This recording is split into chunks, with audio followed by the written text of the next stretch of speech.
여러분 안녕하세요. 안녕하세요. 그래요. 일주일 잘 지냈나요? 네. 그래요. 우리 친구들 율동할 때 뭔가 이상한 거 못 느꼈어요? 율동할 때 너무 빨랐죠? 너무 빨랐어요. 중간에 우리 선생님께서 잘 잡아주셨는데 마지막 그 조용한 찬양인데도 막 드럼을 막 이렇게 치길래 이렇게 빠르지 했는데 네, 한 2배 빠르게 했던 것 같아요. 그래도 우리 친구들 빨랐는데도 너무 잘 따라했어요. 좋아요. 네, 그래서 우리 친구들 율동으로 다져진 친구들이기 때문에 당황하지 않고 잘 따라했어요. 고마워요. 그래요. 자, 오늘은 밖에 날씨가 어떤가요? 너무 좋아요. 어제도 날씨가 너무 좋아서 전도사님 어제 이제 퇴근하고 저녁에 등산을 했었는데 구름이 너무 이쁜 거예요. 그래서 비 온 뒤에 또 이렇게 또 맑은 날을 주시고 하나님 참 이렇게 날씨 보고 하나님 위대하시구나를 또 느낄 수 있었는데, 그런데 이제 우리 며칠 동안 이제 장마 때문에 비가 너무 많이 왔잖아요. 그래서 혹시 막 중국이랑 우리나라 부산에서 물 피해 입은 거 봤나요? 네.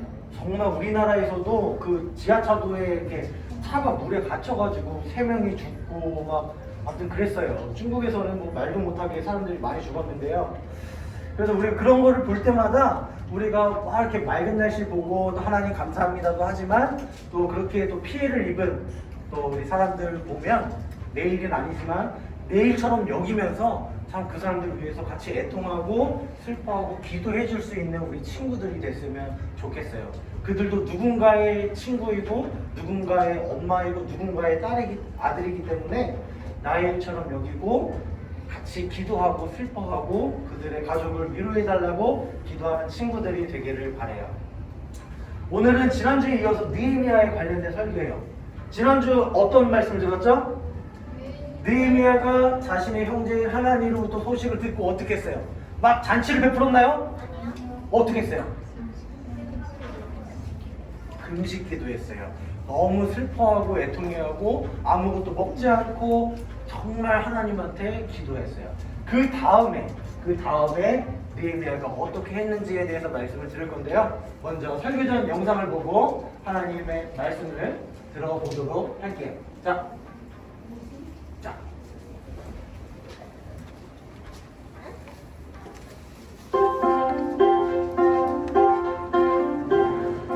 느헤미야는 하나님의 백성이 성벽을 다시 세울 수 있도록 돕기 위해 예루살렘으로 갔어요. 사람들은 함께 힘을 모아 성벽과 불탄 성문들을 고치기 시작했어요. 예루살렘의 성벽과 성문에 각각 이름이 있었어요. 어떤 사람들은 물고기 문에서 일했어요. 물고기 문은 생선을 파는 시장으로 들어가는 입구였어요. 어떤 사람들은 양문에서 일했죠. 이 문은 사람들이 양을 팔기 위해 모이는 장소로 이어졌어요. 골짜기문이나 이문, 말문에서 일하는 사람들도 있었어요. 사람들은 성벽에 문과 빗장, 걸쇠를 달았어요. 그리고 돌을 깎아 벽에 구멍과 틈을 메웠어요. 사람들은 성 전체를 둘러싸고 나란히 서서 일했어요. 성벽은 금방 절반 높이까지 세워졌어요. 그러나 예루살렘 성벽이 다시 세워지는 것을 좋아하지 않는 사람들도 있었어요. 주변에 살던 다른 민족들은 화가 났죠. 산발락과 도비야는 유다 사람들을 비웃었어요. 도대체 무슨 일을 하고 있는 거야? 큰 무더기 속에서 다 타버린 돌들로 성벽을 다시 세우겠다는 말이야? 느헤미야는 기도했어요. 유다 사람들은 계속해서 성벽을 쌓았지만 원수들은 하나님의 백성을 공격해 성벽 쌓는 일을 중단시키려고 했어요. 하나님의 백성은 기도하면서 당번을 정해 매일 밤낮으로 성벽을 지켰지만 기가 죽었어요. 사방이 우리를 공격하려고 합니다. 느헤미야는 백성에게 용기를 불어넣었어요. 두려워하지 마시오. 위대하고 강하신 하나님을 기억하며 힘을 내십시오. 우리 하나님께서 우리를 위해 싸우실 것이다. 산발락과 도비야는 하나님의 백성을 위협했지만 성벽 공사를 중단시킬 수는 없었어요. 산발락과 도비야는 성벽 공사의 책임자가 아니었어요. 하나님이 책임자셨죠. 하나님의 백성은 힘을 내어 다시 일했어요. 어떤 사람들은 무기를 든 채 보초를 서고 어떤 사람들은 성벽에서 일했어요. 한 손에는 무기를 들고 다른 깃털 손으로 일하는 사람도 있었어요. 만약에 경우 싸울 수 있도록 항상 준비한 거예요. 느헤미야는 성벽을 다시 세우도록 하나님의 백성을 지혜롭게 이끌었어요. 어떤 문제가 생겨도 해결할 수 있도록 도와주었고 원수들에게 굴복하지 않았어요. 사람들은 계속해서 열심히 일했어요. 그 결과 52일 만에 성벽이 완성되었어요. 성벽을 잘 세우고 성문도 모두 고쳤어요. 예루살렘 성벽이 완성되었다는 소식을 들은 원수들은 하나님이 하나님의 백성과 함께 하신다는 사실을 알게 되었어요. 느헤미야는 예루살렘 성벽을 다시 세워 적의 공격을 막을 수 있도록 하나님의 백성을 이끌었어요. 예수님은 원수들로부터 우리를 보호하기 위해 이 땅에 오셨어요. 예수님은 사람들을 죄와 죽음에서 구하기 위해 십자가에서 죽으시고 죽은 자 가운데서 살아나셨어요. 자, 친구들 잘 봤나요? 네. 그래요. 오늘 본문 말씀 느헤미야 6장 15절 16절 한번 펴볼까요? 느헤미야 6장 15절 16절 말씀 전도사님 성경으로 구약 734쪽에 있어요. 그래요. 축하해요. 734쪽에 오늘 본문이 나와 있는데 성경이 없는 친구는 손들어서 표시해 주세요. 성경이 없는 친구는 손들어 주시고, 자, 못 찾는 친구는 선생님들 찾아주시고요. 734쪽에 보면 오늘 본문 말씀이 나와 있어요.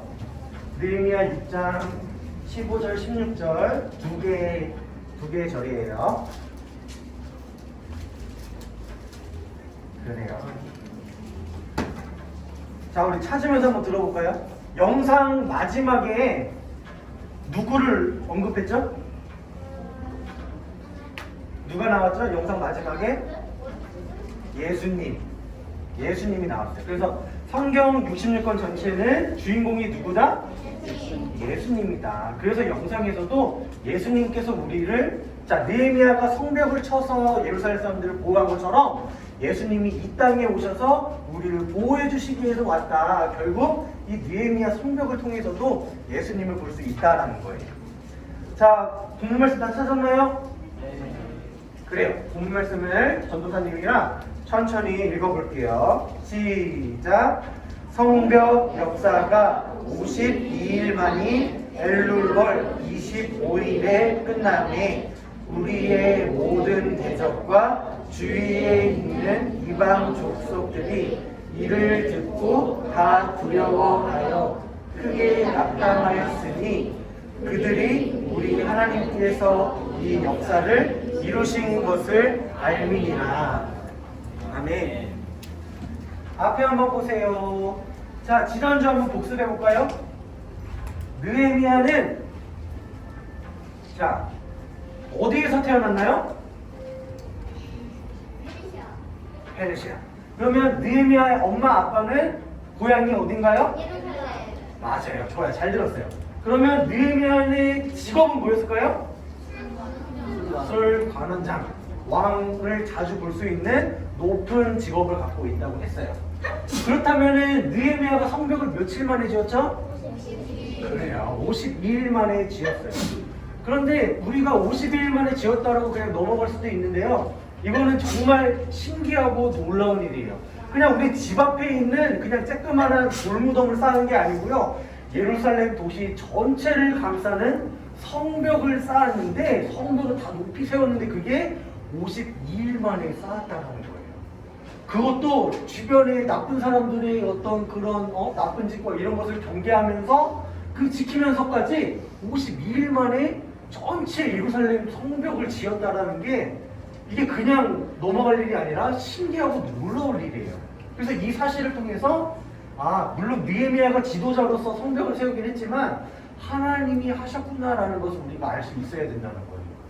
그냥 간단한 성벽을 지은 게 아니라 커다랗고 아주 넓은, 깊고 이렇게 넓은 그런 거를 52일 만에 했다라는 거는 하나님의 도우심이 없이는 불가능했다라는 것을 알 수가 있어요. 혹시 느헤미야의 이름의 뜻이 뭔지 아는 사람 있나요? 우리 모든 사람들 이름의 뜻이 있죠? 채연이 이름의 뜻이 뭐예요? 이름 뜻이 뭐예요? 자기 이름 뜻 아는 사람 있어요? 다해. 알겠다. 이게 사람이 많은 그래요. 마늘 따에 사랑 애자를 쓴 것 같아요. 이렇게 우리는 모두가 다 이름의 뜻이 있어요. 이스라엘 사람들도 마찬가지로 이름의 뜻이 있는데 대부분이 다 하나님과 관련된 이름이에요. 자, 예성이. 여호와께서 예성이 20달러 주세요. 예성이 그거 금요철 할 때 필기한 건가요? 네. 와, 우리 예성이 지금 4학년인가요? 4학년인데 매주 엄마 아빠랑 금요일 또 주일날 일부부터 항상 예배를 듣는데 저렇게 필기까지 할 줄은 몰랐어요. 자, 예성이 20달러 주시고 예성이가 말한 대로 느헤미야의 이름의 뜻은 하나님께서 위로하신다 혹은 하나님은 나의 위로자라는 뜻이에요. 그래서 느헤미야가 지도자로서 예루살렘에 돌아가서 성벽을 이렇게 건축함으로써 자신의 이름 뜻대로 예루살렘 백성들에게 위로자가 되었다라는 거예요. 자, 그런데 52일 만에 하나님이 함께 하셔서 정말 빠른 시간 내에 성벽을 완성했지만 이 성벽을 짓는 순간 동안 느헤미야가 꽃길만 걸었을까요? 어려움이 없이 이렇게 탄탄대로 정말 막 행복한 일만 가득하고 어려움 없이 잘 지었나요? 그러면요, 영상에서도 봤지만 산발랏과 도비아라는 주변 사람들이 와서 조롱하고 놀렸어요. 앞에 보세요. 뭐 하는 표정이에요? 뭐 하는 표정이에요? 하면서 막 조롱하고 놀리고 막 이랬어요. 느헤미야는 하나님의 사명을 받아서 이거는 하나님의 일이야 하고 예루살렘 모든 백성들이 하나님의 일을 하는데 주변에 있는 사람들은 조롱하고 놀리기 시작했어요. 야, 이것도 성벽이라고 쌌냐? 여우가 올라가도 무너지겠다. 야, 이걸로 너네 어떻게 버틸래? 내가 아마 화살만 쏘면 다 무너질걸? 왜 이렇게 허접하게 지었어? 에이, 이게 뭐야? 이게 성벽이라고? 하면서 예루살렘 백성들을 놀리기 시작했어요. 그리고 느헤미야를 죽이려고까지 했어요.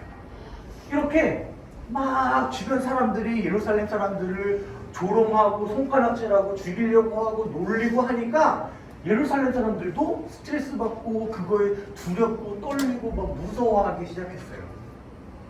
그런데 예루살렘 사람들은 그 성벽을 짓는 것을 하나님의 일로 여기고 자기의 일로 여기고 최선을 다해서 성벽을 쌓아갔어요. 실제로 성벽을 쌓는 것은 하나님의 일이기도 했어요. 왜요?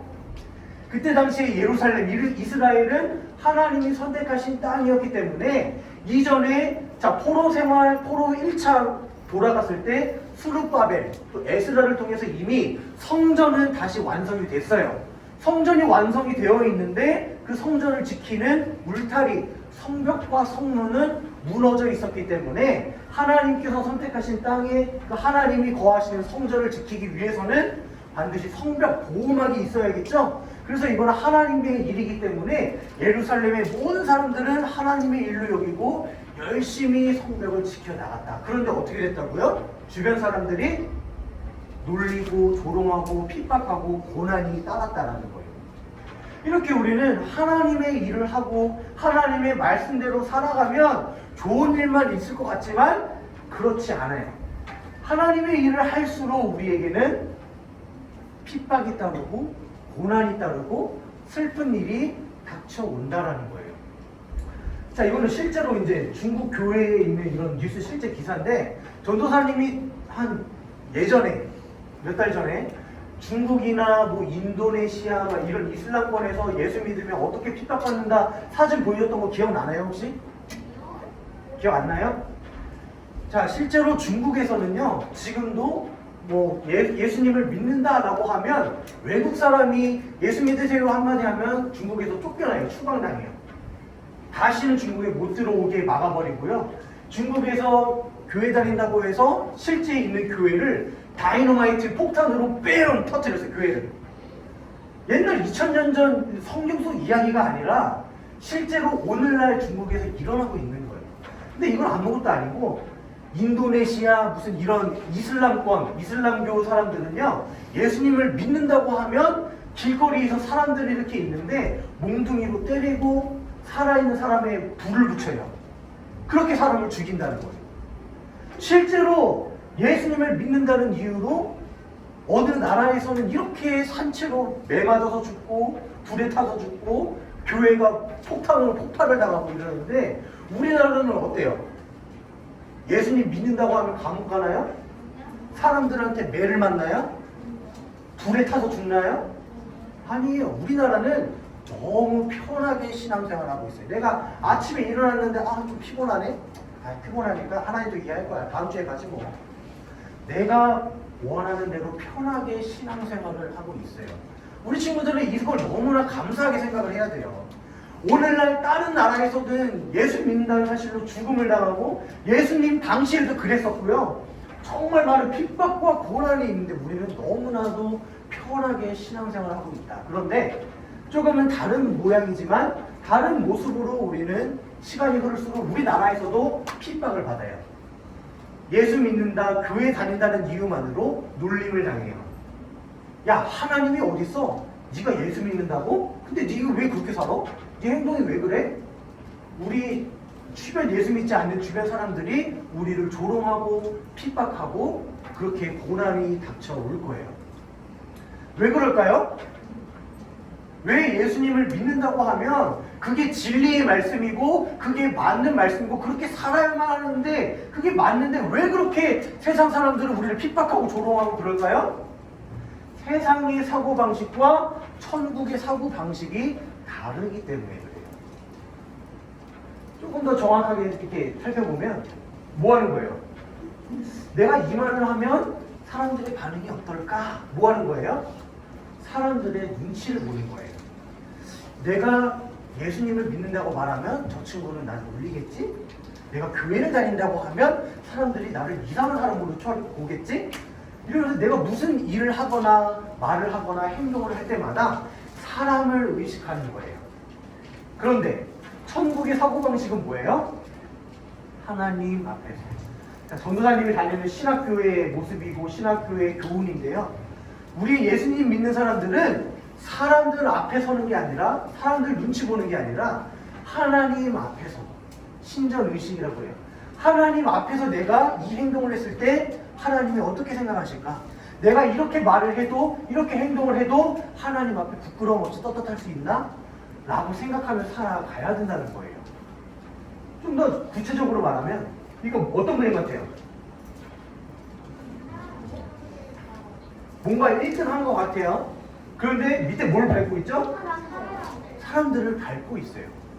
이게 바로 세상의 원리, 세상의 사고방식인데요.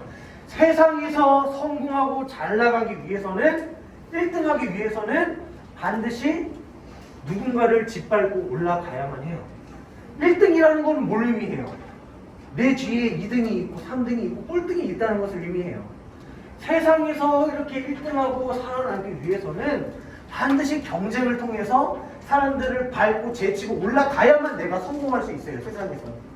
그래서 실제로 팔꿈치 사회라는 말이 있어요. 팔꿈치 사회.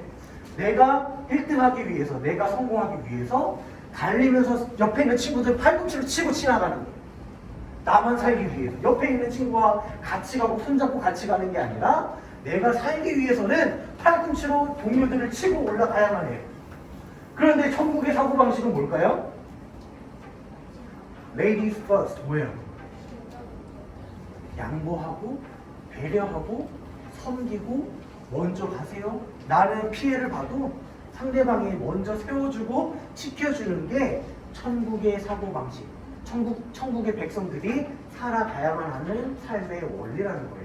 실제로 예수님은 이런 삶을 사셨고 그렇기 때문에 우리도 이렇게 살아가라 라고 우리에게 예수님께서 가르쳐 주신 거예요. 앞에 한번 보면 빠밤빰 이렇게 우리 삶에 꽃길이 놓여있는 것 같아요.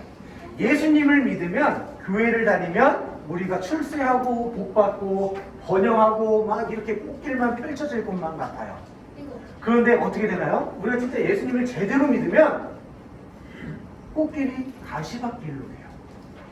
실제로 예수님께서 우리에게 십자가를 지고 십자가의 길을 따르라, 내가 걸었던 그 길을 걸으라고 말씀하셨는데, 우리가 생각할 때는 예수 믿고 교회 다니는 게 좋은 일만 있고 고난이 없고 아픔이 없고 정말 꽃길만 걷고 잘 되고 뭐 돈 많이 벌고 이럴 것만 같았는데, 예수님을 제대로 진짜 믿으면 우리에게 고난이 닥쳐올 수밖에 없다라는 거예요. 그래서 성경은 우리가 만약에 너가 하나님의 자녀라고 생각을 한다면 반드시 고난이 따를 것이다. 그러면 반대로 말하면 우리에게 고난이 없다라는 것은 뭐예요? 우리는 하나님의 자녀다, 자녀가 아니다? 자녀가 아니다라는 말이죠. 하나님의 자녀는 반드시 고난이 따른대요. 반드시. 근데 내가 지금 고난도 없고 너무 평탄하게 아무 걱정 없이 행복하게만 걱정거리 없이 살아간다면 다시 한번 생각해 볼 필요가 있어요. 내가 정말 하나님을 믿는다고 생각하지만 진짜로 이런 고난의 십자가의 길을 걷고 있나? 세상의 원리, 세상의 방식이 아닌 천국의 원리대로 살아가고 있나를 진지하게 생각해 볼 필요가 있어요. 세상의 원리, 남을 짓밟고 때로는 성공하기 위해 거짓말도 해야 되고 나쁜 짓도 하고 이렇게 살아가진 않고 있나? 생각해 볼 필요가 있다. 그런데 그 고난의 길은 그냥 아무 의미 없는 그런 고난의 길이 아니에요. 아, 왜 나한테 이런 고난이 있는 거야? 이렇게 쓸데없는 고난이 아니라 그 고난의 길은 예수님께서 친히 이미 먼저 걸으셨던 고난의 길이신 거예요. 예수님께서 고난의 길도 걷지 않으시고 우리한테 이런 걸 요구하시는 분인가요? 아니에요. 예수님은 우리에게 고난을 허락하실 때, 또 시험을 허락하실 때 반드시 예수님께서 우리에게 선물을 준비해 놓으시고 우리에게 고난을 주신다는 거예요.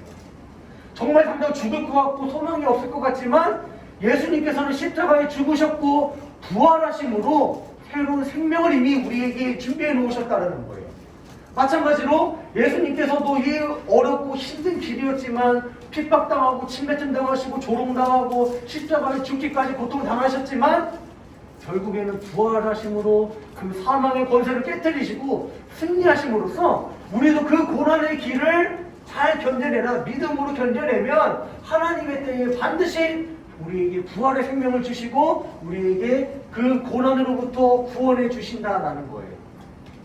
그런데 우리가 오해할 때가 있어요. 우리 어른들도 마찬가지인데 우리가 예수님을 믿으면 반드시 고난의 삶을 살아갑니다. 반드시 고난이 따르게 되어 있습니다라고 하면 그러면 맨날 고난 속에 살아야 되나요? 이렇게 불만을 가질 수도 있어요. 그런데 오해하지 말 것은 예수님을 믿으면 고난이 따른다고 해서 우리가 막 고난이 어딨지? 막 우리가 고난을 찾아 나서고 우리 막 일부러 고난에 처해고 이렇게 일어나는 말이 아니에요. 그런 말이 아니라 우리가 물론 1등도 좋고 돈 많이 버는 게 잘못은 아니에요. 우리가 최선을 다해 살아가면 그에 따른 어떤 이렇게 보상으로 또 결과로서 얻을 수도 있어요. 잘못된 게 아닌데 우리가 최선을 다해 살아가는데 세상의 원리가 아닌 하나님의 말씀의 원리, 천국의 방식대로 살아갔을 때 어쩔 수 없이 당하는 고난을 말하는 거예요. 누구는 이렇게 거짓말도 하고 남을 못살게 굴어서 1등도 하고 또 회사에서 승진도 하고 월급도 많이 받고 이렇게 됐는데 나는 성실하게 잘하고 누가 보지 않아도 청소도 열심히 하고 열심히 일 올해까지 밤까지 하고 했는데 나는 그만큼 보상을 못 받는 것 같아. 그래도 내가 이렇게 성실하고 해도 뭐 교회 다닌다는 이유만으로 막 회사에서 왕따 당하고 학교에서 놀림 당하고 그런 일이 있다 하더라도 그런 고난 가운데에 버티고 믿음으로 인내하라는 거예요. 우리가 주어진 삶 속에서 최선을 다하고 열심히 살아가는데 복음 때문에 교회에 다닌다는 이유만으로 인정받지 못하고 내가 핍박받고 놀림받고 이러는 고난이 닥쳐올 때 우리가 그것에 주눅들지 말고 그것에 주눅들어서 하나님 한 번만 봐주세요, 하나님 모른 척 해주세요 하고 세상의 원리대로 세상의 방식을 따르는 게 아니라 언젠가는 그 고난의 상황 속에서 하나님이 우리를 구원해 내주신다라는 사실을 기억하시고 믿음으로 인내해 가라는 거예요.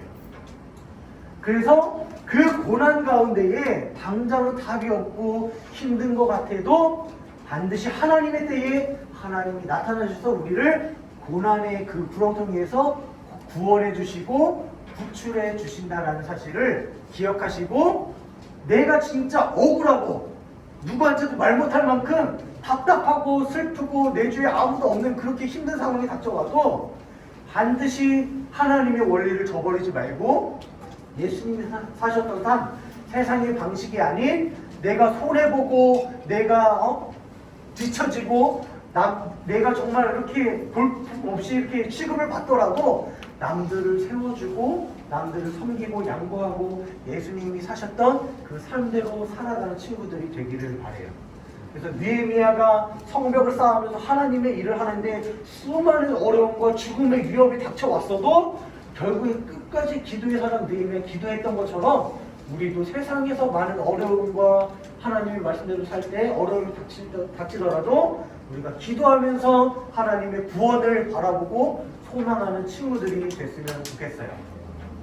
들은 말씀을 정리하면 예수님을 따라 말씀대로 살면 세상에서 반드시 고난과 핍박이 따른다. 놀림을 받고 조롱을 당한다. 나는 예수님을 믿는다고 하는데 나 어려움이 없는데요? 나 놀림 안 받고 고난 없는데요? 라고 말하면 그것은 예수님을 제대로 믿는 것이 아니다. 예수님을 제대로 믿는다면 그 사실 때문에, 복음 때문에, 우리의 삶의 방식이나 나의 말이나 행동 때문에 반드시 고난을 받게 되어 있다. 그런데 여기서 끝이 아니라 그 고난 가운데에서도 반드시 우리가 알지 못하는 하나님의 때에 그 계획 가운데에 예수님이 우리를 그 어려움 속에서 구원해 주신다는 사실을 믿는 친구들이 됐으면 좋겠어요. 우리 다 같이 기도하고 마칠게요. 다 같이 앞에 보고 기도 선하고. 하늘에 계신 우리 아버지 하나님, 우리는 전능하신 하나님 아버지, 하늘과 땅과 모든 보이는 것들과 보이지 않는 것들의 창조주를 믿습니다. 이 땅에서 하나님의 말씀대로 살면 고난과 핍박이 따른다는 것을 들었습니다. 때로는 힘들어서 쓰러질 때도 있지만 하나님이 구원해 주신다는 약속을 믿고 다시 일어나게 도와주세요. 세상의 방식대로 살아가는 것이 아니라 하나님 나라의 방식대로 살아가는 우리 모두가 되게 해주세요. 영이신 하나님을 예배하고 하나님을 생각하는 것이 우리 인생의 가장 큰 기쁨이 되게 해주세요. 우리를 구원하신 예수님의 이름으로 기도드립니다. 아멘.